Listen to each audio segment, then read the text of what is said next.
A tragic accident. A dog lies motionless on the cold pavement, blood pooling around him. People pass by, indifferent as life clings to the edge. What happened here? Will anyone step forward, or will this story end in heartbreak? Is there still hope for a miracle from above?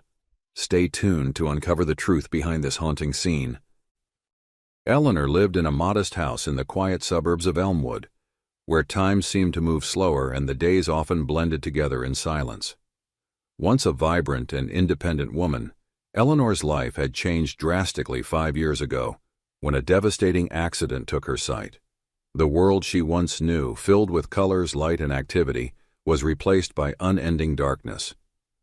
Since then, her days became monotonous, confined to the walls of her small home.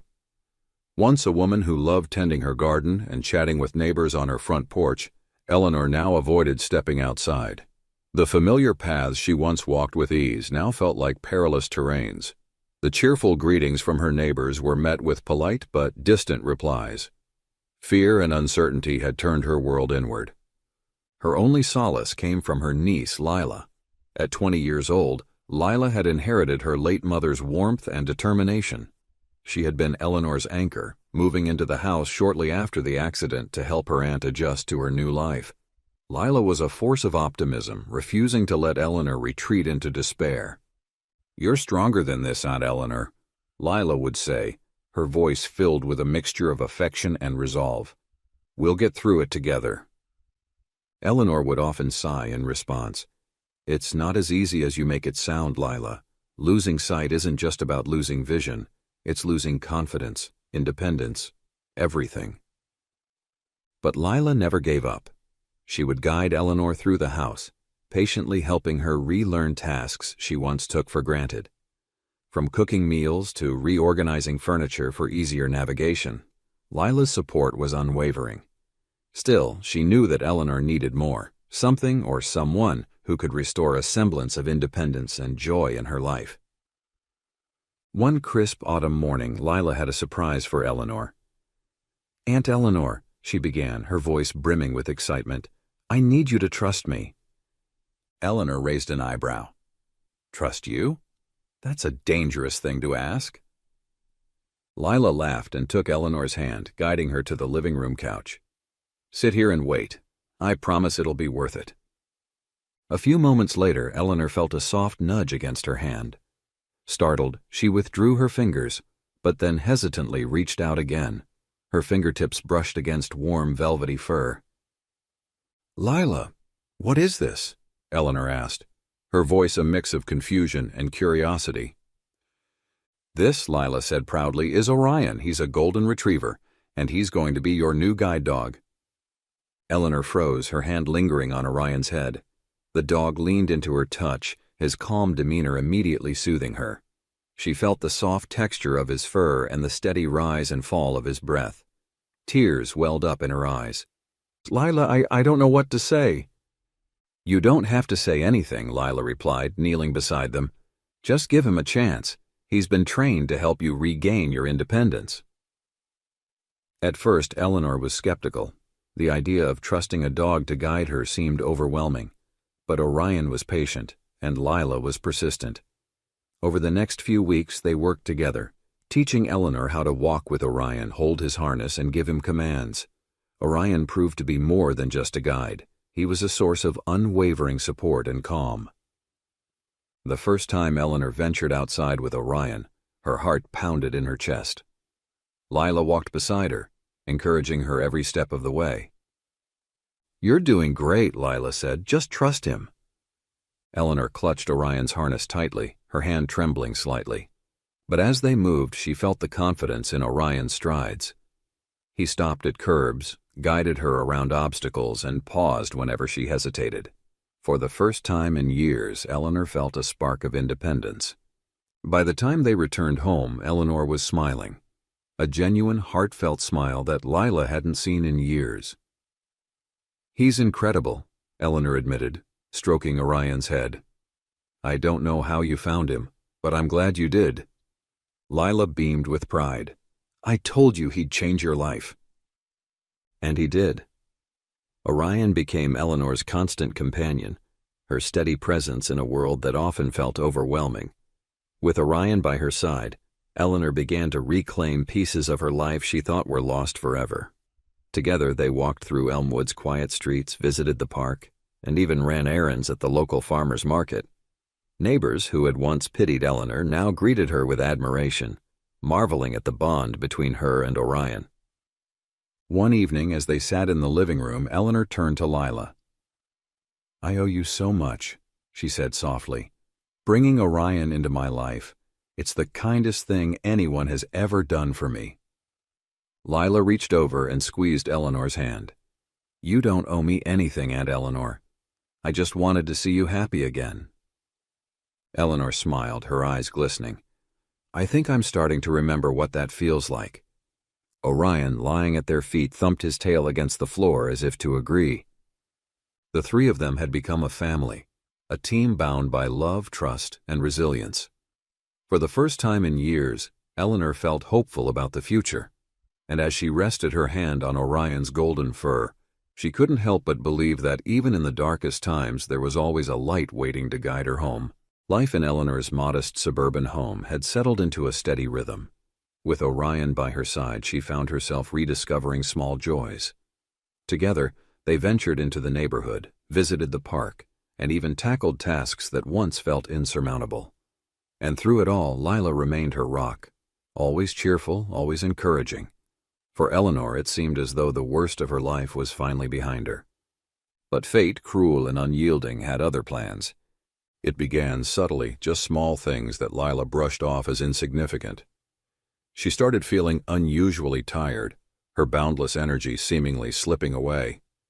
At first, she blamed her busy schedule, juggling part-time work and taking care of Eleanor.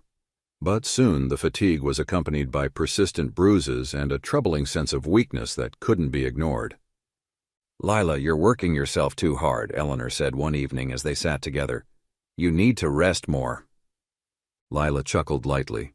"You sound like me, Aunt Eleanor, always telling me what I already know." Despite her words, Lila's condition worsened.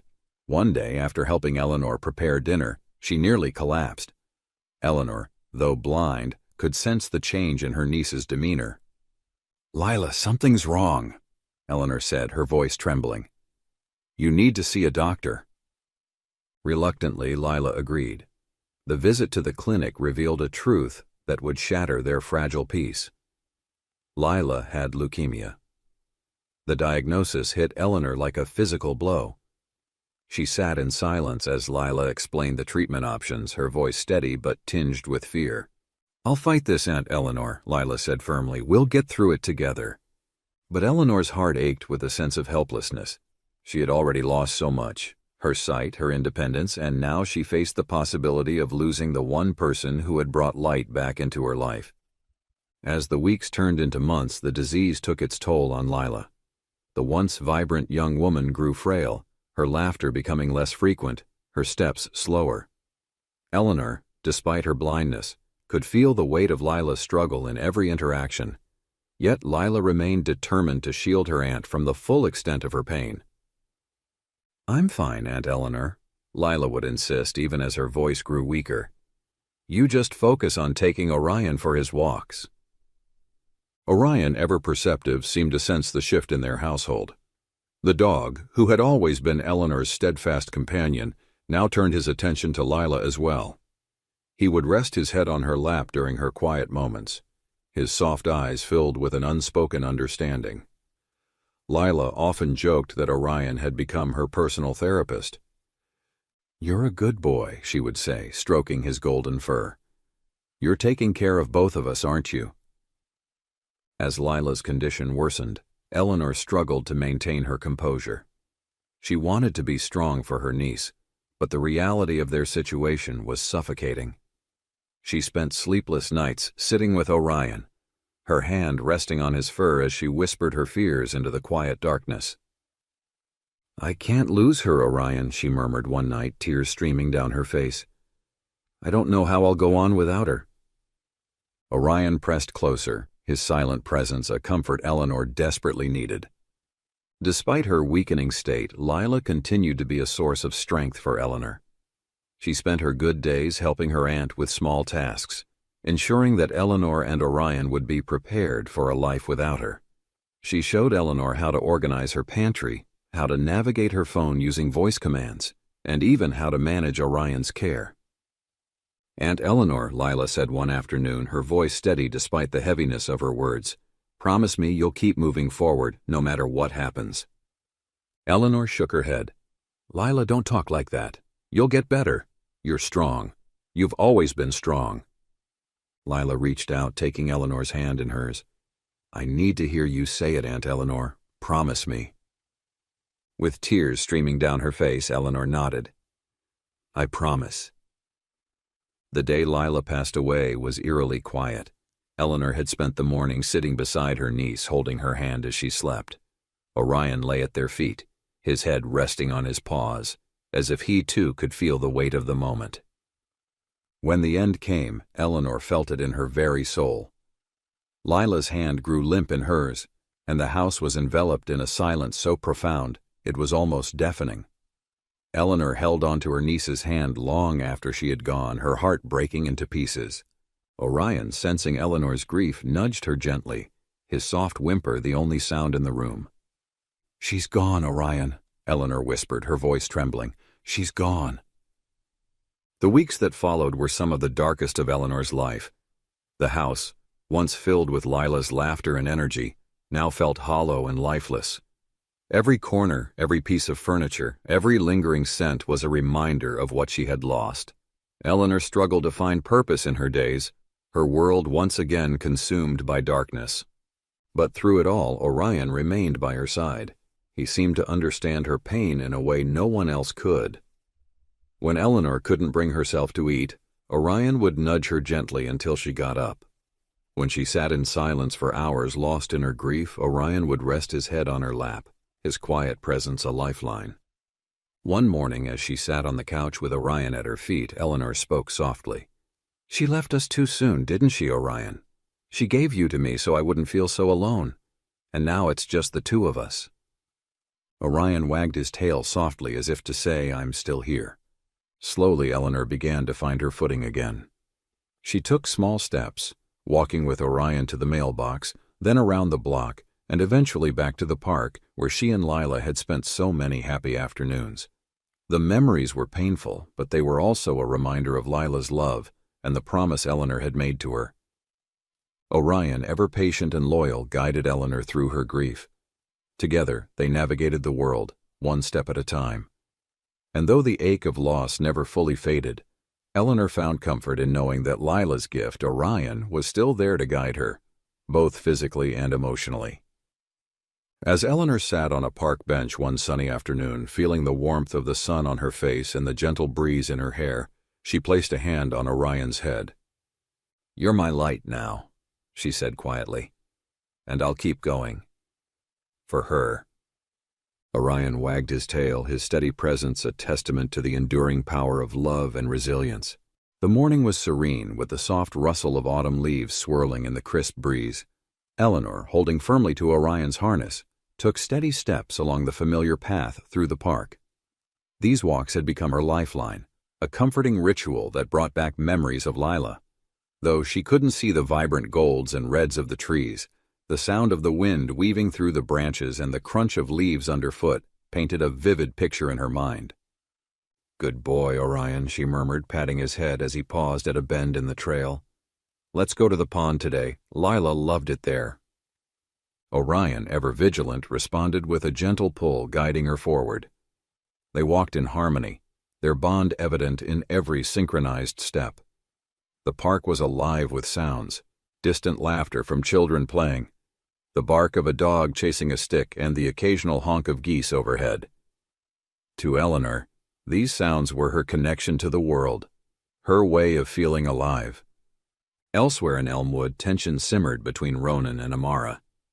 Standing by her car on a bustling street, their voices rose above the quiet hum of morning traffic. "You never take anything seriously, Ronan." Amara's tone was sharp, her frustration boiling over. "You just brush everything off like it doesn't matter." "And you're impossible to please," Ronan retorted, his voice equally heated. I'm tired of always being the one to fix things." The argument spiraled, emotions flaring like sparks from a fire. Finally, Amara threw up her hands in exasperation. "I can't do this right now." Without waiting for a response, she got into her car, slammed the door, and sped off. Ronan stood on the sidewalk, guilt and anger battling within him. He debated whether to follow her, but ultimately decided to give her space, just for a while. At the park, Eleanor and Orion reached a small crosswalk that led to the other side of the path. Orion paused as usual, his nose twitching as he assessed the road. Satisfied that it was safe, he gently tugged Eleanor forward. But fate had other plans. Amara's car came barreling down the quiet street. Distracted by her swirling emotions, she barely noticed the crosswalk ahead. By the time she saw Orion and Eleanor, it was too late. The screech of tires shattered the morning calm, followed by a sickening thud. The impact sent Orion flying, his body landing in a motionless heap on the cold pavement. Eleanor felt the harness jerk violently from her hand, leaving her suddenly adrift in an unfamiliar sea of panic. "Orion!" Eleanor cried, her voice trembling as she crouched on the ground. Her hands searched frantically, groping for the harness, for the warmth of her companion. Instead, her fingers brushed against something wet and sticky, blood. "No," she whispered, her breath hitching. "No, no, no." Around her, passers-by slowed but didn't stop. Some glanced briefly at the scene before averting their eyes, their footsteps quickening. Others murmured quietly among themselves, their faces etched with pity but lacking the will to intervene. The world seemed to shrink around Eleanor, her cries for help swallowed by the indifference of those around her. "Please, someone help," she begged, her voice breaking. But no one came. Orion lay unmoving, his once vibrant golden fur stained crimson. Eleanor's hands trembled as she reached for him, her world collapsing into a spiral of fear and despair. She couldn't see, couldn't fully grasp the extent of what had happened, but the silence from her beloved companion was deafening. Amara, still gripping the wheel of her car, stared in shock at the scene before her.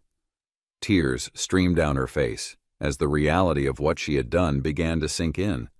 Her hands shook, but she couldn't bring herself to move, frozen in the aftermath of her actions. That was when Ronan arrived. Running after Amara, he had turned the corner just in time to witness the aftermath of the accident. His heart sank as he took in the sight. An elderly woman kneeling on the road, a dog lying motionless, and Amara sitting paralyzed in her car. "Amara," he started, but then his focus shifted to Eleanor and Orion. Without hesitation, he rushed toward them, leaving Amara behind. Ronan sprinted toward the scene, his heart pounding as the gravity of the situation hit him. The elderly woman crouched on the pavement, her hands stained with blood, searching frantically for the dog lying motionless a few feet away.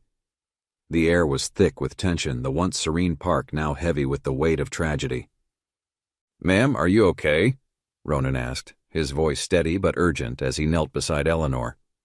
Eleanor turned her head toward the sound of his voice, her blind eyes wide with fear. "My dog? Orion! He's hurt! Please help him!" Her voice cracked, trembling with despair. Ronan's gaze shifted to the golden retriever. Blood matted Orion's golden fur, and his chest rose and fell in shallow, labored breaths. Ronan swallowed hard, willing himself to stay calm. "He's alive," Ronan said firmly, though his own heart clenched at the sight. "We need to get him to a vet right away." Eleanor reached out, her hand grasping Ronan's arm. "Please, don't let him die. He's all I have left." "You have my word," Ronan replied, his tone resolute. "We'll do everything we can." Amara stood a few steps away, frozen in place. Her hands trembled as she watched Ronan lift the injured dog with a gentleness she hadn't seen in him before. Guilt surged through her as Eleanor's cries echoed in her ears. She wanted to say something, to explain, but her throat tightened and the words wouldn't come. "Amara," Ronan barked, his voice snapping her out of her daze. "Start the car, now!" Amara fumbled with her keys, her hands shaking as she unlocked the car and slid into the driver's seat. Ronan carefully placed Orion in the back, cushioning him with his jacket, then helped Eleanor into the front passenger seat. We need to move fast, Ronan said as he climbed in. Drive to the nearest vet clinic. Amara nodded silently, her face pale and tear-streaked. She started the car, her hands gripping the wheel tightly as they sped off. The clinic was only a few miles away, but every second felt like an eternity. Eleanor sat in the passenger seat, her hands clasped tightly together as she whispered prayers under her breath. In the back, Ronan kept his hand on Orion's side, feeling the faint rise and fall of his breathing. "Hang in there, buddy," Ronan murmured. "You're a fighter, I can tell." When they arrived, the veterinary staff rushed out to meet them, alerted by Amara's panicked phone call.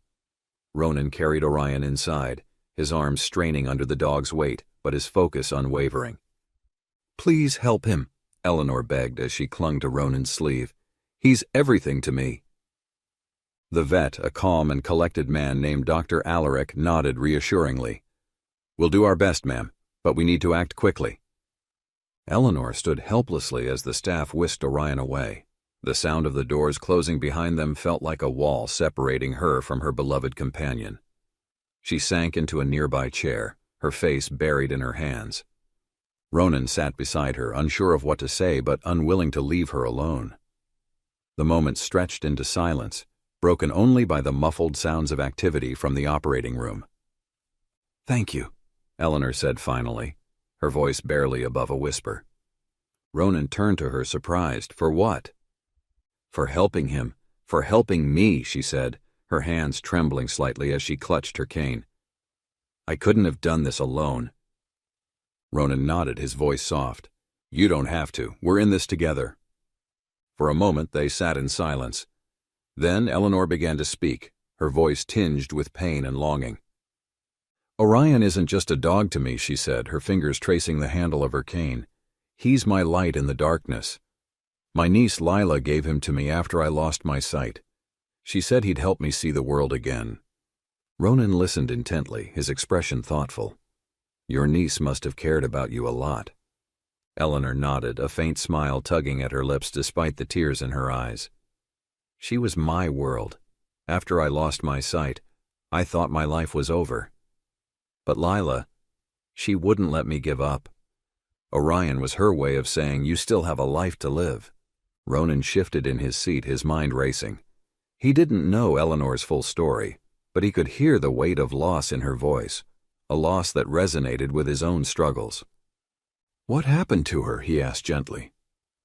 Eleanor's face clouded with sorrow. "She passed away. Too soon. Orion has been my only companion since then. He's all I have left of her." The conversation was interrupted by the sound of the operating room doors opening. Dr. Alaric stepped out, his expression a mix of exhaustion and determination. "He's stable," the vet announced, his voice steady but cautious. "We've stopped the bleeding and set his leg. He'll need time to recover, but the worst is over." Eleanor let out a shaky breath, her hands clutching her chest. "Thank you. Thank you so much." Ronan stood and shook the vet's hand. "We can't thank you enough." Dr. Alaric offered a small smile. "He's a strong dog. He has a lot of fight in him, but he'll need rest and care in the coming weeks." Eleanor nodded, her relief palpable. "Whatever it takes. I'll do everything I can for him." As the staff wheeled Orion into a recovery room, Eleanor stood by his side, her hand resting gently on his head. The dog stirred slightly, his eyes fluttering open just enough to meet hers. Tears streamed down Eleanor's face as she whispered, "You're going to be okay, my boy. We'll get through this." Ronan watched the scene from a distance, his heart heavy but touched by the bond between Eleanor and her dog. He glanced at Amara, who stood quietly in the corner, her face etched with guilt. "You should apologize," Ronan said softly. Amara nodded, wiping her tears. She approached Eleanor hesitantly. "I'm so sorry," she said, her voice breaking. "I didn't mean for this to happen. I wasn't thinking." Eleanor turned toward her, her expression unreadable. After a moment, she spoke. "You can't undo what happened, but thank you for helping us get here." Amara nodded, grateful for Eleanor's grace. As the evening wore on, Ronan stayed with Eleanor, helping her navigate the clinic and ensuring she had everything she needed. The two of them, strangers just hours before, began to find comfort in each other's presence. For Eleanor, Ronan's support felt like a lifeline in the aftermath of chaos. For Ronan, helping Eleanor and Orion gave him a sense of purpose he hadn't felt in a long time. And as Orion rested, his golden fur rising and falling with each breath, it felt like a small miracle, a moment of salvation for all three of them. Amara sat in her car outside the veterinary clinic, her hands gripping the steering wheel tightly. The guilt weighed on her chest like a boulder. Every time she closed her eyes, she saw Orion lying motionless on the pavement and heard Eleanor's desperate cries. She had caused this. Her reckless anger had brought pain to an innocent dog and a vulnerable woman. Taking a deep breath, she stepped out of the car and walked back inside. The air was heavy with the sterile scent of disinfectant. She spotted Ronan and Eleanor sitting quietly near Orion's recovery room. Ronan glanced up as she approached, his expression neutral but expectant. "I need to do this," Amara said softly, more to herself than anyone else. She approached Eleanor cautiously. "Mrs. Eleanor," she began, her voice trembling. "I've caused you so much pain, and I can never undo what I did, but I want to make things right. I'd like to cover all of Orion's medical bills." Eleanor turned her head toward Amara, her unseeing eyes wide with surprise. For a moment she was silent. Then she nodded slowly. "Thank you," she said quietly, her voice heavy with exhaustion, but also with grace. "That means a great deal." Amara felt a flicker of relief, though it was tempered by the knowledge that she had a long way to go to truly make amends. Over the following days, Amara immersed herself in helping Eleanor. She visited the clinic daily to check on Orion's progress, often bringing supplies or snacks for Eleanor. One afternoon, as she arrived with a fresh bouquet of daisies, she noticed Eleanor struggling to organize her kitchen cabinets. "Let me help you with that," Amara offered. Eleanor hesitated. "I'm used to managing on my own," she said, though her tone lacked conviction. "I know," Amara replied gently, "but sometimes it's okay to accept help." Amara's sincerity was disarming, and Eleanor eventually relented. Together, they sorted through the cabinets, with Eleanor giving instructions, and Amara carefully rearranging everything in a way that Eleanor could easily navigate. "You're very meticulous," Eleanor remarked as Amara labeled jars with raised markers. "Lila used to do the same thing for me." The mention of Lila brought a faint smile to Eleanor's face, and Amara felt a pang of regret. "She must have been a wonderful person," Amara said softly. "She was," Eleanor replied, her voice tinged with both pride and sadness. "She had a way of making everyone feel cared for." Amara looked down at her hands. "I've never been good at that," she admitted, "but I want to try." Meanwhile, Ronan watched Amara's efforts with cautious optimism. He had known her long enough to recognize when she was sincere, and this time he could see that her remorse was genuine. Still, their own relationship felt strained, the weight of their earlier argument lingering between them. One evening, after helping Eleanor settle in for the night, Ronan and Amara walked back to their cars in silence. The cool night air carried the faint scent of pine and damp earth. Finally, Ronan broke the silence. "You've been doing a lot for Eleanor," he said, his tone neutral. "I owe her that much," Amara replied, glancing at him. "And Orion. I can't stop seeing his face, the way he looked after the accident." Ronan nodded, shoving his hands into his pockets. "You've made mistakes. We both have." Amara stopped walking and turned to face him. "I don't want to keep making them, Ronan. I want to be better, for Eleanor, for Orion, and for us." Her words hung in the air, raw and honest. Ronan studied her for a moment, then gave a small nod. "Then let's figure it out together." In the weeks that followed, Amara became a steady presence in Eleanor's life. She helped with groceries, repaired a loose fence in the backyard, and even learned how to guide Eleanor on walks while Orion recovered. Though Eleanor was initially hesitant to accept so much help, she began to see Amara's efforts as genuine. One afternoon, as they sat in the living room folding laundry, Eleanor said, "You remind me of Lila in some ways."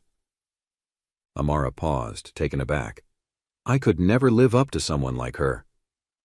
You're not her, Eleanor said simply, but you have a good heart. That's what matters. The words struck a chord in Amara. For so long she had felt defined by her mistakes, her temper, her impulsive nature. But Eleanor's quiet affirmation planted a seed of hope, that perhaps she could become someone better. Orion's recovery was slow but steady. When the day finally came for him to return home, Eleanor stood on the porch, her cane in one hand and the other outstretched, waiting for the familiar feel of Orion's harness. Amara and Ronan stood beside her, watching as the vet's car pulled into the driveway. The door opened and Orion bounded out, his energy somewhat subdued, but his tail wagging enthusiastically.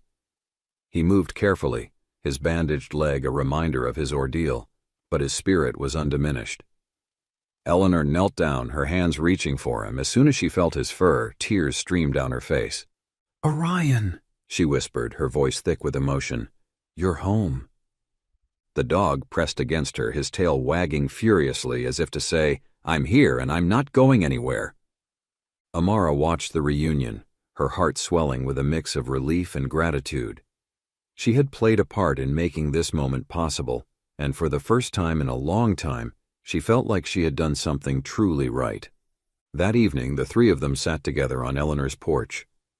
Orion lay at Eleanor's feet, his head resting on her lap as she gently stroked his fur. The sun dipped below the horizon, casting the sky in hues of gold and crimson. "Thank you, both of you," Eleanor said, breaking the comfortable silence. "I couldn't have gotten through this without you." Ronan nodded, his gaze fixed on the horizon. Sometimes it takes a little chaos to bring things into focus. Amara smiled faintly, her eyes misty. And a lot of effort to make things right. Eleanor tilted her head toward them, her expression warm. Lila used to say that it's never too late to be better, to do better. I think she would have liked both of you. The words hung in the air, a quiet affirmation of the journey they had all taken. And as the stars began to appear in the night sky, the three of them, human and dog alike, found solace in the knowledge that redemption, though hard-earned, was always within reach. The sound of Orion's soft paw steps echoed in the quiet of Eleanor's home, a rhythm that had been missing for too long. It had been weeks since the accident, and though Orion's gait was still slightly hesitant, he was walking again, his spirit unbroken. The once motionless dog, who had lain helpless on the pavement, was now making his way back to his old self. Eleanor sat on the living room couch, her hand resting gently on Orion's golden fur as he lay at her feet. The scars from his surgery were still visible, but his tail wagged with a quiet determination. "You've come so far, my boy," Eleanor whispered, stroking his head. "I knew you wouldn't give up." Orion nuzzled her hand in response, as if to reassure her that he was still there, still strong. Though his movements were cautious, his loyalty and devotion to Eleanor had never wavered. During Orion's recovery, Amara and Ronan became regular fixtures in Eleanor's daily life. Ronan, in particular, had taken on the role of helping Eleanor regain her confidence. On sunny mornings, he would accompany her and Orion on short walks around the neighborhood. "Take your time," Ronan would say as Eleanor held on to Orion's harness. "He's still healing, but he's got that same fire in him." Eleanor smiled faintly. "Orion's always been a fighter. He's seen me through so much. I owe it to him to be strong, too." Ronan admired Eleanor's resilience.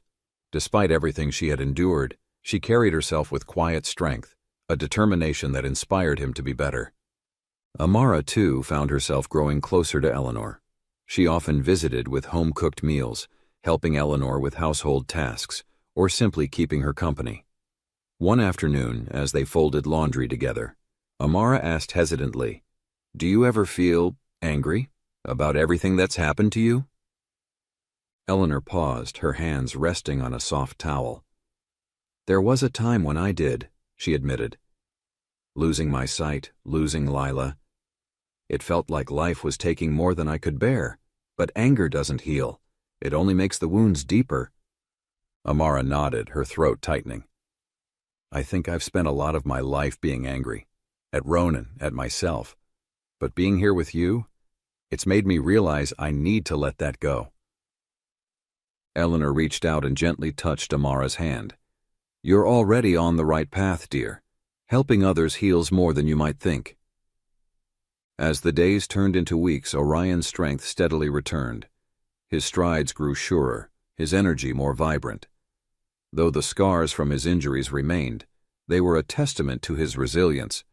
He resumed his role as Eleanor's guide dog, his harness once again a symbol of their unbreakable bond. One crisp morning, Eleanor stood on the porch holding Orion's harness as Ronan prepared to join them for a walk. "Ready, Orion?" she asked softly. The dog wagged his tail, stepping into position beside her. Eleanor took a deep breath, her free hand gripping her cane as they began their journey down the familiar path. Ronan walked alongside them, keeping a close eye on Orion. "He's looking good," he remarked. "Stronger every day." "He's incredible," Eleanor replied, her voice filled with pride. "It's like he knows how much I need him." The three of them strolled through the neighborhood, the quiet hum of life around them a comforting backdrop. As they passed by neighbors, familiar voices called out greetings. "Good to see you out and about, Eleanor," one neighbor said warmly. "And Orion, too. He's a tough one," added another. Eleanor smiled, her heart swelling with gratitude.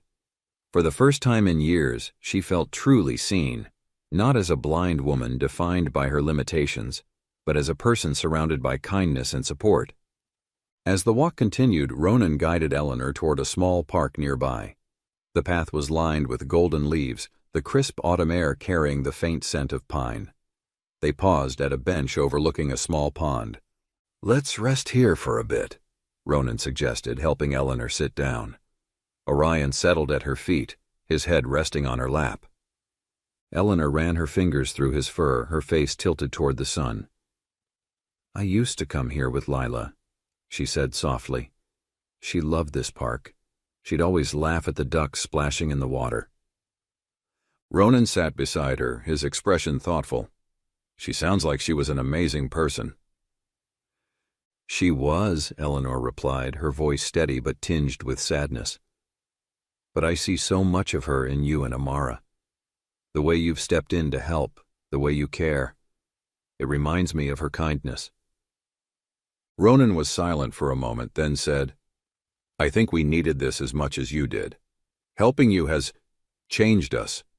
It's given us a chance to be better."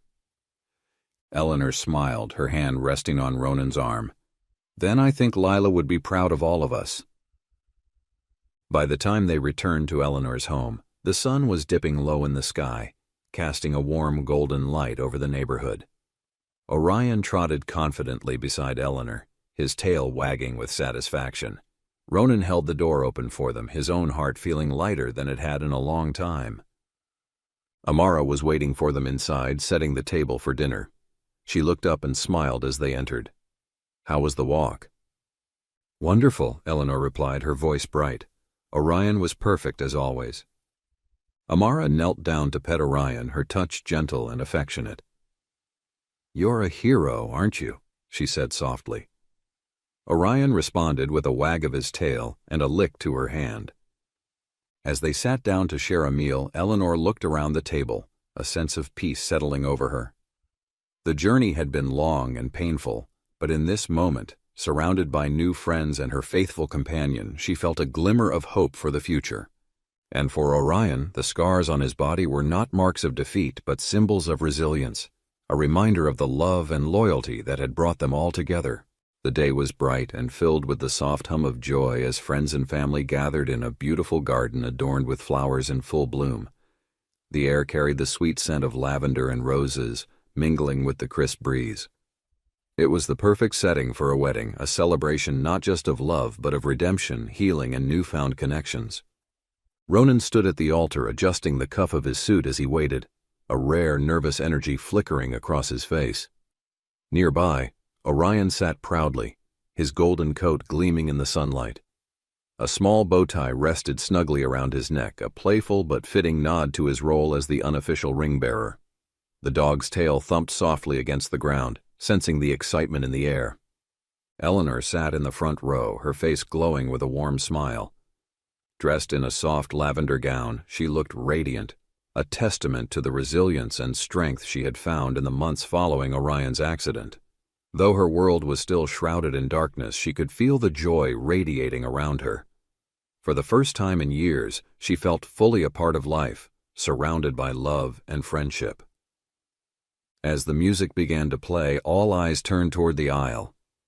Amara appeared, radiant in her simple but elegant wedding dress, her smile lighting up the space. She walked slowly, her gaze locked on Ronan, who couldn't help but grin as she approached. Eleanor could hear the collective murmurs of awe and happiness as Amara made her way to the altar. When Amara reached him, Ronan extended his hand and she took it, her grip firm and full of promise. The officiant began to speak, but for Ronan and Amara, the world seemed to fade away. They exchanged vows with sincerity and tenderness, their voices steady and full of emotion. "I promise to love you, not just in the good times, but in the struggles that make us stronger," Amara said, her voice soft but unwavering. "You've shown me how to forgive and how to grow, and I will never stop trying to be better for us." Ronan smiled, his eyes misty. "I promise to stand by you, to listen and to learn, and to never take what we have for granted. You've taught me the meaning of compassion, and I will cherish you every day of my life." When it was time for the rings, Orion rose to his feet. On his back was a small satin pillow tied with ribbons holding the rings. He walked confidently down the aisle, guided by a gentle pat from Eleanor.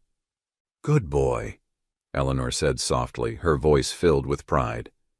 The crowd chuckled and clapped as Orion delivered the rings to the officiant, his tail wagging with delight.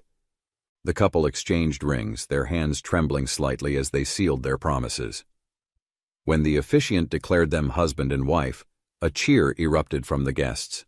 Ronan and Amara shared their first kiss as a married couple, a moment filled with love, relief, and the promise of a brighter future. After the ceremony, the celebration moved to a cozy reception area under a canopy of twinkling lights. Eleanor was seated at the head table with the bride and groom, a place of honor that reflected her newfound importance in their lives. She smiled as guests came by to greet her, many of them marveling at her grace and warmth. "You look beautiful today, Eleanor," one guest said. Eleanor chuckled. "Well, I had to keep up with Orion. He's quite the dashing gentleman in his bow tie." Orion, lying beside her, wagged his tail as if in agreement. As the evening unfolded, laughter and music filled the air. Guests danced, toasted, and shared stories. Eleanor felt a deep sense of belonging, a feeling she hadn't experienced in years. Ronan and Amara, radiant with happiness, made their way to her during a quiet moment. "Eleanor," Amara began, her voice full of emotion, "we wouldn't be here without you. You've taught us so much, about resilience, about love, and about what really matters." Ronan nodded, his expression earnest. "You're part of our family, Eleanor, always." Eleanor reached out, finding their hands and squeezing them gently. "You've both given me so much, more than you'll ever know. I'm honored to be a part of your lives." Later in the evening, as the stars sparkled overhead, Eleanor sat quietly with Orion by her side, reflecting on the journey that had brought them to this moment. From the darkness of her own struggles to the light of new friendships and love, life had shown her that even in the face of loss, there was always hope. Orion nuzzled her hand, breaking her reverie. She smiled, leaning down to stroke his fur. "We've come a long way, haven't we, Orion?" The dog wagged his tail, his eyes bright and full of understanding. Together, they had faced challenges, endured pain, and found a way to heal. And now, as they sat surrounded by laughter and love, Eleanor knew they had found their place in the world again. As the evening wound down, the newlyweds took to the dance floor for one final dance. Guests joined in, laughter and joy spilling into the cool night air. Eleanor, guided by Ronan, stood and swayed gently to the music, Orion at her side. For a brief moment it felt as though Lila was there with them, her spirit woven into the happiness of the day. And as the night drew to a close, Eleanor whispered a quiet prayer of gratitude. For Orion, for Ronan and Amara, for the chance to live again. The scars of the past remained, but they were no longer wounds. They were reminders of a journey well-traveled and a life well-loved. He swerved, heart pounding, barely avoiding the ditch. When he caught his breath and looked at the road, his stomach dropped. Lying in the snow was a mother dog, trembling and injured. Scattered around her, 4 tiny puppies whimpered in the icy wind. What happens next will change everything. The wind howled through the skeletal trees lining the desolate stretch of Route 17, carrying with it flurries of sharp, stinging snow. The road was a ribbon of icy black, disappearing into the void ahead. Jack Porter gripped the steering wheel of his old Ford truck, his knuckles pale beneath his worn leather gloves. His headlights carved a narrow path through the darkness, but visibility was near zero. At 65, Jack knew better than to be out in a storm like this. His night vision wasn't what it used to be, and his reflexes had dulled over the years. But the pharmacy had finally called, and with the blizzard rolling in, he hadn't wanted to risk waiting until morning. Now, halfway home, with the snow thickening into an impenetrable curtain, he was beginning to regret that decision. The truck's heater hummed weakly, barely keeping the chill at bay. Jack exhaled, watching his breath fog up against the windshield. Just a few more miles. The farmhouse, his lonely, hollow refuge, was waiting. Then, it happened. A massive dark shape hurtled through the air, slamming into his windshield with a sickening thud. Jack's body reacted before his mind could catch up. Instinct took over as he yanked the wheel hard to the right. The truck skidded violently, tires screaming against the ice. The rear fish-tailed, his heart lodged in his throat as the world outside spun in a dizzying blur. The ditch loomed too close. One more inch, and he'd be buried in snow. With a desperate jerk, he fought the wheel, regaining control just in time. The truck jolted back onto the road, coming to a shuddering halt. Jack sat there, pulse hammering against his ribs, lungs heaving as he tried to process what had just happened.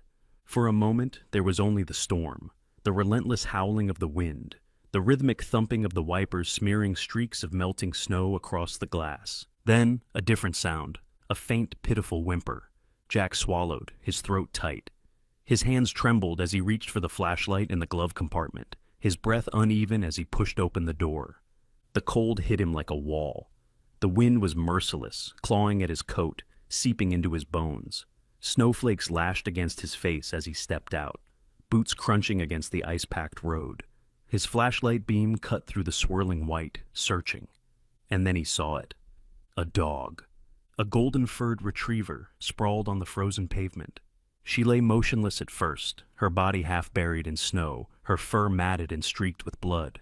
But then, her head lifted weakly, her dark, pain-filled eyes met his. Jack's chest clenched. The weight of that gaze pressed against something deep inside him, something he hadn't felt in years. She was alive, and she wasn't alone. The beam of his flashlight wavered as he moved it across the road. Small shapes, barely visible against the snowdrifts, trembled in the cold. 4 tiny puppies, golden, just like their mother, scattered across the icy asphalt. Jack let out a slow, shaky breath. Someone had thrown them. Someone had thrown them out of a moving car. His gut twisted, anger and disbelief flaring through him. Who could do something like this? Who could look into those trusting eyes and decide they weren't worth keeping? Another whimper snapped him back to the present. The mother dog shifted slightly, her injured front leg tucked awkwardly beneath her. She let out a soft, anxious cry, her gaze flickering between Jack and her helpless pups. Jack knelt, his fingers tightening around the flashlight. "Easy, girl," he murmured, his voice rough but gentle. "I'm here to help." She didn't move, didn't growl, but she watched him, weary and wounded, as if trying to decide whether he was another threat or a savior. Jack turned his attention to the puppies. They were no more than a few weeks old, still wobbly on their tiny legs. One of them, slightly bigger than the rest, with a white patch on its chest, let out a tiny yip, stumbling forward before collapsing into the snow. The others huddled close together, their small bodies shaking violently from the cold. Jack shrugged off his coat, the winter air biting instantly at his skin. He spread it out on the ground, carefully gathering the shivering pups one by one. They were light, barely weighing anything at all. But each breath they took was a fragile thing, their survival hanging by a thread. The mother watched him the entire time. Even as pain made her tremble, even as exhaustion pulled at her, she never took her eyes off her babies. When the last pup was safely nestled in the folds of his coat, Jack turned back to her. "All right, girl," he said softly. "Let's get you out of this cold." He hesitated only a second before reaching for her. He expected resistance, perhaps a flinch, a low growl, something, but she surprised him. She let him. Her body tensed as he slipped his arms beneath her, lifting her as gently as he could. She was heavier than she looked, her muscles lean and strong beneath her matted fur. She let out a soft, pained whimper, but she didn't fight him. She simply rested her head against his chest, too exhausted to resist. Jack carried her to the truck, placing her carefully on the passenger seat. He tucked his coat, puppies and all, beside her, ensuring they were as close as possible. The mother dog curled her body protectively around them, letting out a breathy sigh of relief. Jack exhaled, rubbing his frozen hands together before climbing back into the driver's seat. He turned the ignition, the truck rumbling reluctantly back to life. The heater blasted warm air, fogging up the windshield. Jack reached for the defroster, then hesitated. His fingers hovered over the hazard light switch as a nagging thought surfaced in his mind. Something didn't sit right. He glanced at the road behind him. The snow was already starting to cover the spot where he'd found them, erasing the evidence of the cruelty that had taken place. But then, a flash of movement. Jack stiffened. In the distance, barely visible through the swirling snow, a pair of headlights flickered to life. The same car. The one that had thrown them away. It was coming back. Jack's grip tightened on the steering wheel. Why? What did they want? And just how far were they willing to go? The truck's tires struggled against the ice as Jack pressed the accelerator, his grip iron tight on the steering wheel. The storm was worsening by the second, the wind howling like a living thing, lashing against the windows and rocking the vehicle with its fury. Snow swirled in thick, blinding sheets, and the road ahead was barely visible, swallowed by the white abyss. Beside him, the mother dog, now Maggie, as Jack had silently decided, lay curled on the passenger seat, her body trembling despite the warm air blasting from the vents. Her golden fur was still damp with melted snow, her breathing shallow. Below her, in the nest of Jack's coat, the 4 tiny puppies huddled close together, emitting faint, sleepy whimpers. Jack's pulse pounded in his ears. He had seen injured animals before, but there was something about Maggie, her silent strength, the way she endured pain without a sound, that made this different. She's a fighter, he thought. But even fighters had their limits. If he didn't get her to a vet soon, that resilience might not be enough. The emergency veterinary clinic was in Augusta, nearly an hour away in good conditions. Tonight, in the middle of a snowstorm, it might as well have been on the other side of the world. Jack kept his eyes on the road, pushing the truck faster than he should. "Hold on, girl," he muttered. "We're going to get you some help." A desperate drive. Minutes passed like hours. The storm thickened, hammering the windshield, reducing visibility to almost nothing. Jack's fingers ached from gripping the wheel so hard, his breath shallow with worry. Then, the truck's tires hit an ice patch. For a terrifying moment, the rear fishtailed wildly. The world spun. Jack fought the wheel, his heart in his throat. The truck skidded toward the edge of the road, toward a ditch hidden beneath the snow. Jack slammed the brakes. The tires shrieked. The truck lurched to a stop, inches from disaster. Silence. Only the storm, the hammering of Jack's pulse, and Maggie's soft, labored breathing filled the cab. Jack exhaled shakily. Too close. Way too close. He swallowed the lump in his throat, eased the truck back onto the road, and forced himself to slow down. Maggie needed help, but she needed him to get them there in one piece. A faint glimmer of hope. After what felt like a lifetime, Jack spotted the distant glow of the emergency veterinary clinic's lights, cutting through the darkness like a beacon. Relief surged through him. He pulled into the lot, barely waiting for the truck to stop before shoving the door open. The freezing wind slammed into him, but Jack barely noticed. He hurried around the truck, opening the passenger door. Maggie stirred weakly, but made no move to resist as he carefully slid his arms under her, lifting her from the seat. She was heavy, all muscle and bone, her body tense with pain, but Jack held firm, cradling her against his chest as he rushed toward the clinic doors. The automatic doors slid open, and warmth wrapped around him, replacing the icy grip of the storm. A receptionist looked up, startled. "Sir, she's hurt. She needs help now," Jack said, his voice urgent. A vet tech appeared almost instantly, assessing the situation with practiced efficiency. "Follow me." Jack hurried after them into the treatment area, placing Maggie gently onto the exam table. She let out a soft whimper, but didn't fight them. She was exhausted. The puppies stirred inside Jack's coat, their tiny sounds drawing the attention of the vet tech. "She had babies with her?" Jack nodded. "4 of them. I think they're okay, but I need you to check. We'll take care of them." Dr. Elena Rivera's diagnosis. A door swung open and Dr. Elena Rivera entered, her dark eyes sharp and assessing. She was in her mid-40s, with a confidence that came from years of saving lives. She approached Maggie, scanning her with a quick, expert eye. "Let's see what we've got here," she murmured, running her hands gently over the dog's body. Maggie winced but didn't pull away. The vet frowned. "She's underweight, dehydrated, but the biggest issue is this leg." Jack's stomach clenched as Dr. Rivera traced a deep bruise around Maggie's right front leg. The unnatural angle of the limb was impossible to ignore. "Fractured radius," the vet confirmed grimly. "She'll need surgery to repair it properly. I'd guess she's been limping on it for hours, maybe longer." Jack exhaled sharply. Dr. Rivera continued. "There's something else." She shifted Maggie slightly, revealing small circular scars along her belly and legs, marks of old injuries. Jack felt his jaw tighten. "Someone did this to her." Dr. Rivera's gaze met his. "It's possible. The scarring suggests past abuse, and given the way she was abandoned," she sighed. "I've seen cases like this before. People who breed dogs for profit, use them until they're no longer useful, then dump them." Jack clenched his fists. "Monsters!" Dr. Rivera didn't argue. The puppies, a small miracle. Meanwhile, a vet tech was examining the puppies on another table. "They're lucky," she said. "A little dehydrated and cold, but no major injuries. They'll need formula since Mom won't be able to nurse for a while, but they're strong." Jack exhaled. Thank God. Maggie's eyes fluttered open at the sound of her pups. Weak as she was, she let out a soft, worried whine. Jack crouched beside her, placing a hand on her head. "They're okay," he murmured. "You did good, girl." She blinked at him, and for the first time, trust flickered in her exhausted gaze.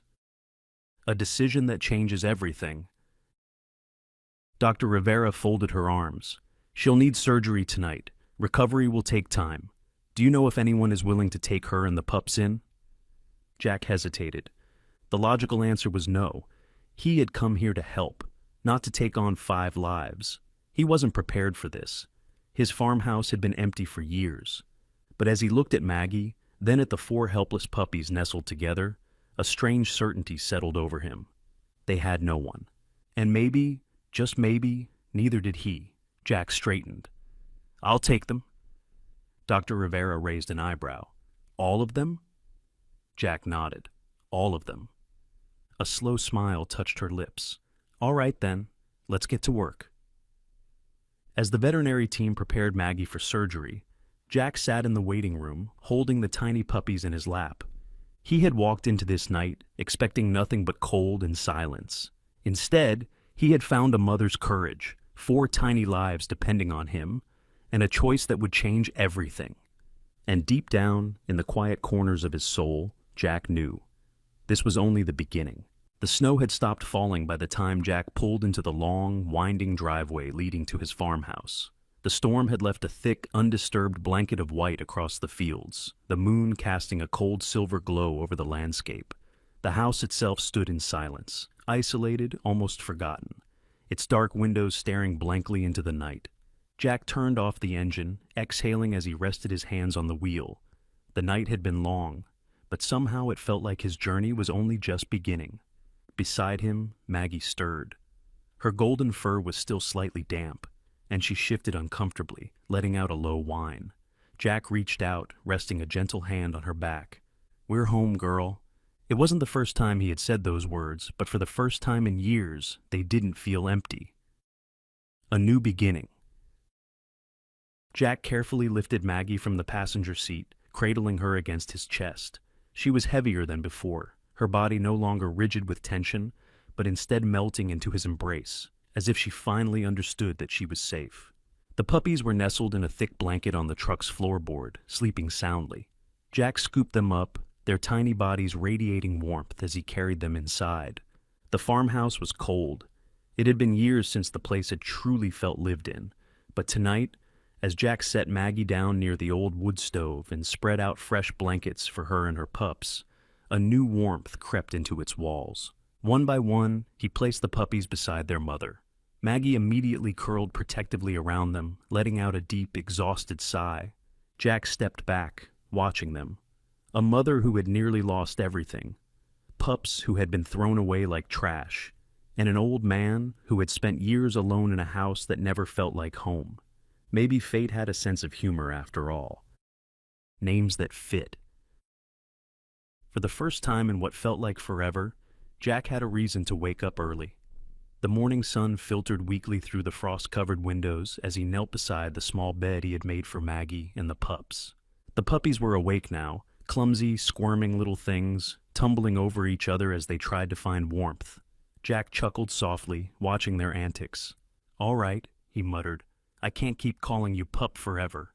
He studied each one carefully, letting instinct guide him. The boldest of the litter, the one with a white patch on his chest, was already trying to climb over his siblings, his tiny paws determined to explore. Jack smirked. "You're Rusty."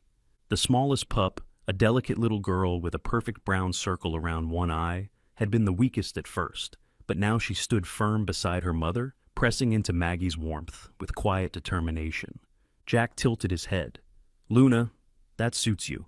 Another pup, the one with the lightest golden coat, had already managed to fall out of the blanket twice in his excitement. His tail wagged even in his sleep. Jack shook his head, chuckling. "Blaze, you're trouble, aren't you?"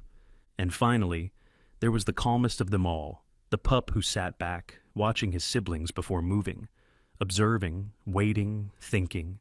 Jack reached out, rubbing his finger gently along her tiny head. "Willow," he murmured. "You're the smart one, aren't you?" Maggie watched Jack quietly, her deep brown eyes filled with something he couldn't quite name. He looked at her, and then back at the pups. "You did good, Maggie. Real good." For the first time since they had met, her tail thumped weakly against the floor. Healing, slowly but surely. Over the next few days, Maggie's condition improved. She was still weak, her bandaged leg preventing her from moving much. But with each passing hour, she seemed more at ease. Jack made sure she had everything she needed: warm blankets, fresh food, clean water. He kept the wood stove burning, filling the farmhouse with a steady heat that melted away the winter chill. And he talked to her. "You know, I never really planned on having a dog. Not for a long time, anyway," he admitted one evening, sipping coffee as Maggie lay beside the stove, her eyes half closed in contentment. "Sarah, she used to say this place was too big for just two people. Guess she was right." Maggie made a soft noise in response, her ears flicking at the sound of his voice. Jack sighed, running a hand through his graying hair. "But I think maybe it was waiting for you, for all of you." Maggie lifted her head slightly, as if considering his words. Then, slowly, carefully, she reached out and rested her muzzle against his knee. Jack froze, his breath catching in his throat. It was small, barely anything, but it was trust. Real, undeniable trust. He let his hand drift over her golden fur, his fingers running through the soft strands. "Yeah," he murmured, "we're gonna be all right." The first sign of fear. But then, something strange happened. That evening, as Jack stepped outside to grab more firewood, a truck rumbled past on the road beyond the property. It wasn't close, maybe half a mile away. But the instant the sound reached the farmhouse, Maggie jerked upright, eyes wide with panic. She struggled to stand, her injured leg making it impossible. Her body trembled violently, and a sharp, keening whimper escaped her throat. Jack turned, startled. "Maggie? Hey, it's okay." But she wasn't listening. Her breath came fast, her chest heaving, her gaze locked on the door, as if expecting something, someone, to come through it. The puppies, sensing her distress, let out tiny, confused yips. Maggie didn't react. She was frozen, trapped in a terror that Jack couldn't see. Jack crouched beside her, speaking softly. "Hey, it's all right. You're safe here. No one's gonna hurt you." It took almost a full minute for her to calm down. Her muscles slowly relaxed, though she still watched the door, her ears twitching at every distant sound. Jack frowned. He had seen dogs react to loud noises before. Fireworks, gunshots, sudden claps of thunder. But this was different.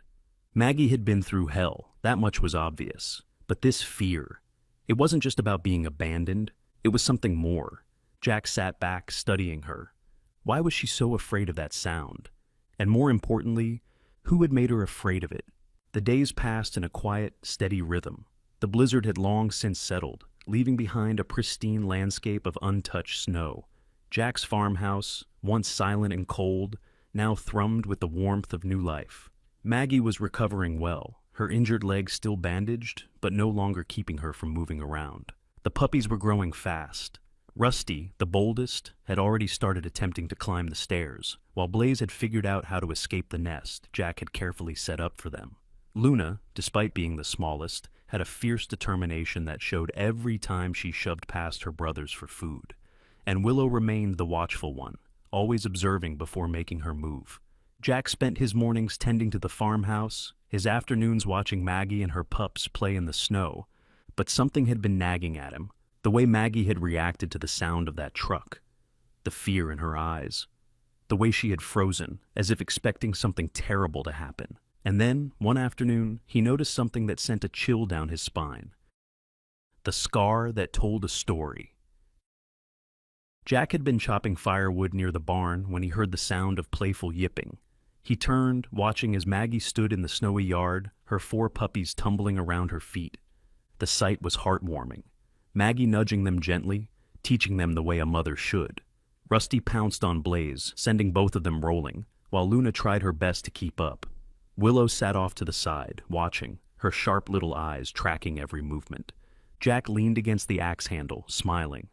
But then, as Maggie stretched, something caught his eye, a thin, pale scar running along her throat.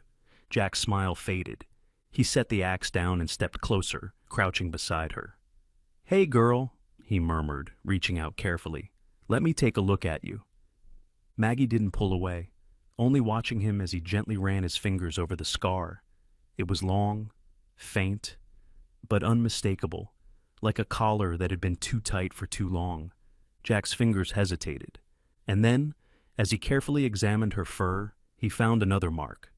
Several, actually, faint but undeniable scars along her belly. They weren't the kind left by accidents. They were the kind left by repeated births. Jack's stomach turned. Maggie wasn't just a stray. She had been bred, over and over again. And then when she was no longer useful, she had been discarded, thrown from a moving car. Jack pulled his hand away, his chest tightening. He glanced back at the road beyond his property, remembering the headlights and the storm. He had assumed that the person who had dumped Maggie was just another heartless owner, someone who didn't want the responsibility. But now he wasn't so sure. A sickening realization. Jack sat on the porch that evening, staring at the fading sunset. He couldn't shake the thought. Maggie's scars, her reaction to the sound of a truck, the way she had been abandoned. It wasn't random. She had come from somewhere.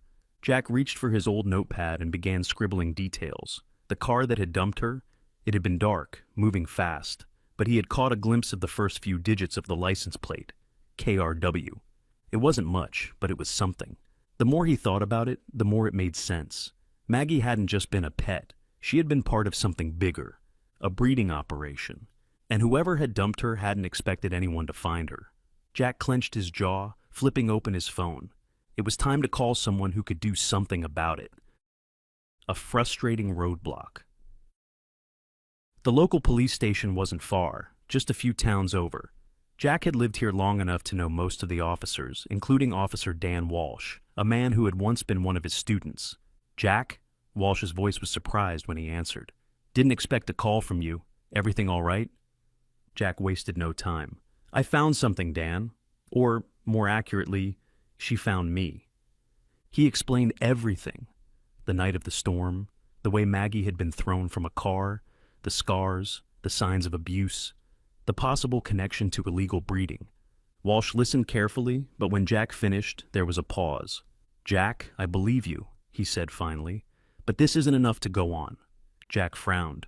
"What do you mean? You have a partial plate, a clear case of animal cruelty, and no way to trace it," Walsh interrupted. "KRW could belong to dozens of vehicles across multiple counties. And even if we did find the owner, proving they were involved in something like this, that's a whole different fight." Jack exhaled slowly, gripping the phone tighter. "So what? We just do nothing?" "No," Walsh said. "But we need more. If this really is part of a larger operation, we need something that ties Maggie to it. A location, a witness, another abandoned dog, anything." Jack ran a hand through his hair, frustrated. He had hoped for answers. Instead, he had more questions. Unfinished business. Jack hung up the phone, staring out into the dark fields beyond his house. Maggie lay nearby, curled around her puppies, unaware of the storm brewing in his mind. He had come to terms with a lot of things in life: loss, regret, the quiet solitude of growing old. But this was something he couldn't ignore. Somewhere out there, other dogs were suffering the same fate Maggie had barely escaped. And the people who had done this, they were still free. Jack's eyes narrowed. He wasn't a detective. He wasn't a cop. But he was damn sure not going to let this go. The snow had buried Maggie's past. But Jack was going to dig until he found the truth. Who had done this to her? And what would they do if they realized she had survived? The night was still, wrapped in a heavy, suffocating silence.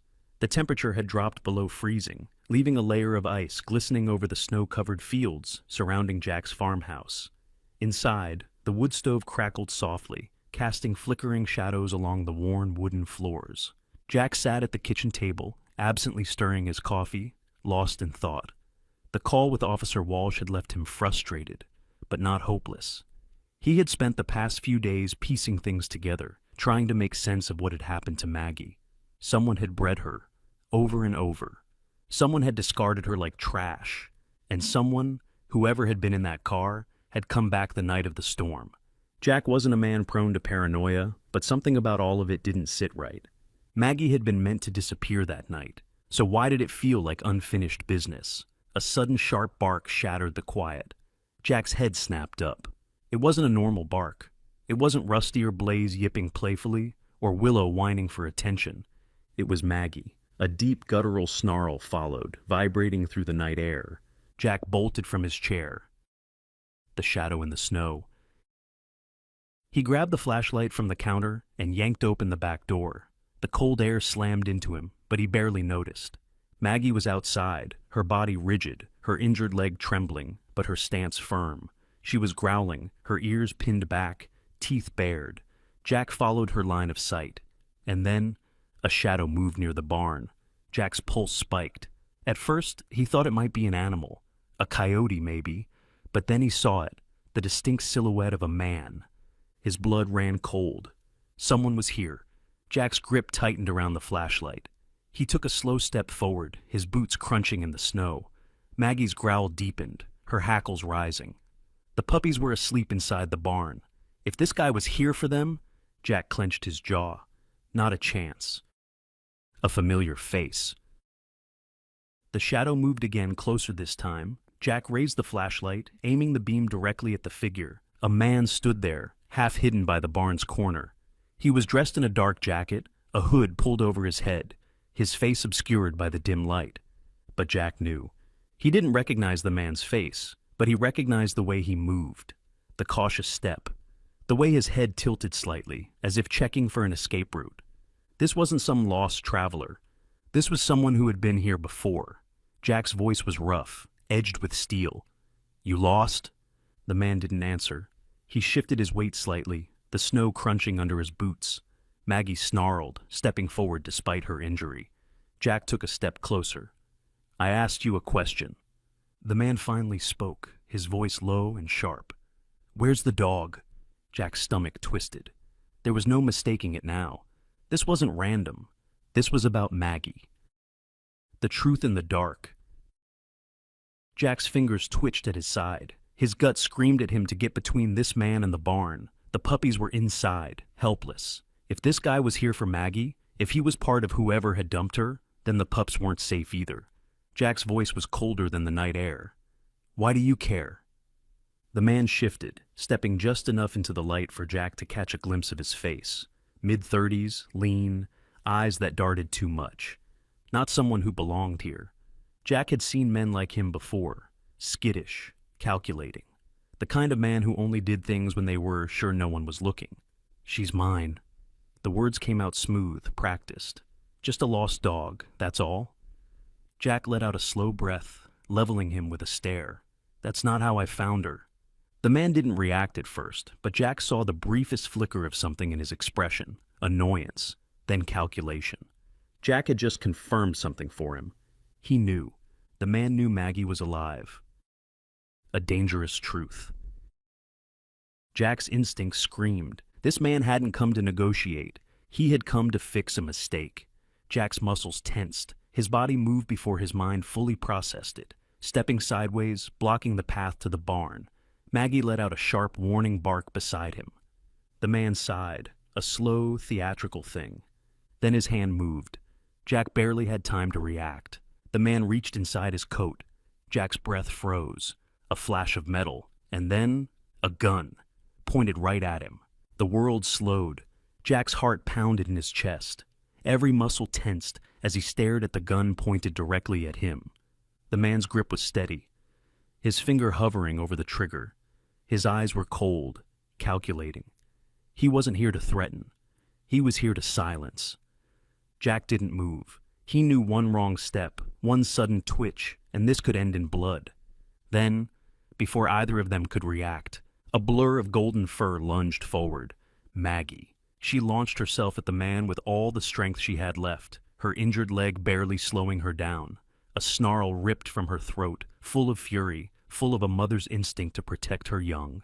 The impact sent the man stumbling back, the gun jerking upward as a shot rang out. Bang! The sound split through the frozen night. Jack didn't feel pain. He wasn't hit. The shot had gone wild. The gun skittered across the icy ground as the man struggled under Maggie's weight. Jack moved. He lunged forward, tackling the man to the ground, his fists slamming into the bastard's chest. The rage that had been boiling inside him, rage for Maggie, for the puppies, for every animal that had suffered at the hands of monsters like this, finally exploded. The man struggled, gasping, but Jack pinned him down, his knee pressing against his chest. Then, a bright flash of red and blue lit up the night. Justice comes knocking. Tires screeched against the icy road as two police cars came barreling up the driveway, their headlights cut through the dark, their sirens wailing. Jack barely had time to react before Officer Dan Walsh and two other officers burst onto the scene. "Drop it! Hands where we can see them!" Jack threw up his hands, stepping back as the officers swarmed in. The man on the ground groaned, trying to scramble away, but Maggie, bless her soul, let out a deep guttural growl. He froze. "Don't think about it," Jack muttered. The officers dragged him up, slamming him against the side of the police car. Walsh turned to Jack, his expression a mix of disbelief and anger. "Jesus, Jack! What the hell happened?" Jack exhaled sharply. "I think we just found our guy." A dark secret revealed. The interrogation didn't take long. Under the harsh glare of the police station lights, the man cracked.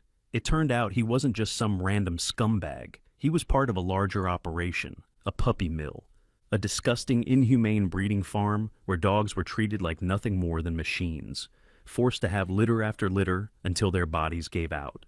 And Maggie? She had been one of their best breeders. But when she got injured, when she was no longer profitable, they got rid of her, threw her and her puppies out like garbage. Jack sat in the observation room, his fists clenched so tightly his knuckles had turned white. They never expected her to survive, never expected anyone to care.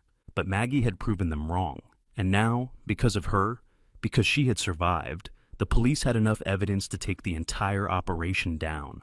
Walsh turned to Jack, his voice steady. "We're raiding the farm at dawn. If what he's saying is true, we're going to find a lot more than just Maggie." Jack's throat tightened. How many more dogs were out there, still waiting to be saved? A rescue mission like no other. By sunrise, Jack found himself standing beside Walsh as a convoy of police and animal welfare officers moved in on an old, rotting barn just outside of town. The stench hit first, a foul, suffocating odor of filth and neglect. Then came the sounds, whimpers, cries, desperate scratching against locked doors. When the officers kicked open the doors, the sight inside made Jack's stomach churn. Dozens of cages, dozens of dogs. Some barely clung to life, their fur matted, their eyes dull with hopelessness. Others flinched at the light, at the presence of people, their bodies conditioned to expect pain. But then, as the cages were opened, as the first dogs were carried to safety, something changed. Hope flickered. Eyes that had been empty began to shine again. And Jack had never been prouder, because Maggie had done this. She had saved them all. A home for the unwanted. A year later, Jack stood at the edge of his property, watching as the sun dipped below the horizon. The farmhouse, once a place of solitude, of loneliness, had transformed. Where there was once emptiness, there was now life. Dogs ran freely across the fenced-in yard, their tails wagging, their voices filling the crisp evening air. Volunteers bustled about, tending to the newest rescues, making sure everyone had enough food, enough warmth, enough love. Jack smiled as he glanced down at Maggie, who sat beside him, her tail sweeping across the porch. Her leg had healed, though she still carried a slight limp, a permanent scar from her past, but proof that she had survived. And Rusty, Luna, Blaze, and Willow, they were thriving. Rusty had become the playful guardian of every new rescue, always the first to welcome them. Luna had grown into a bold little leader. Blaze was still as mischievous as ever, and Willow had become Jack's quiet shadow, always watching, always understanding. Jack let out a slow breath, his heart full. Second chances, that's what he had named the rescue center, because if Maggie had taught him anything, it was that sometimes life gives you another shot, another chance to love, another chance to heal. Jack had saved Maggie that night, but in a way, she had saved him too. A final thought. Jack scratched Maggie's ears, his voice soft. "You did good, girl, real good." She looked up at him, those wise brown eyes shining in the fading sunlight. And Jack knew. This was exactly where they were meant to be. Maggie's journey wasn't just about survival. It was about resilience, love, and the power of second chances. She had been cast aside, thrown away like she didn't matter. But she did matter. Her fight to protect her puppies, her trust in Jack, and her unwavering spirit led to something bigger than herself. She became the reason dozens of other dogs were rescued, the reason Second Chances was born. And isn't that the truth about life? Sometimes, the hardest moments, the cruelest twists of fate, lead us exactly where we're meant to be. Maggie wasn't just saved, she became a savior. But there are still so many like her. Dogs abandoned, animals suffering, souls waiting for someone to care. Will you be that someone? If Maggie's story moved you, share it. Spread awareness, support local shelters. Open your heart and home to an animal in need. Because the world doesn't change in grand gestures. It changes one act of kindness at a time. And maybe, just maybe, you'll find that in saving them, they save you right back.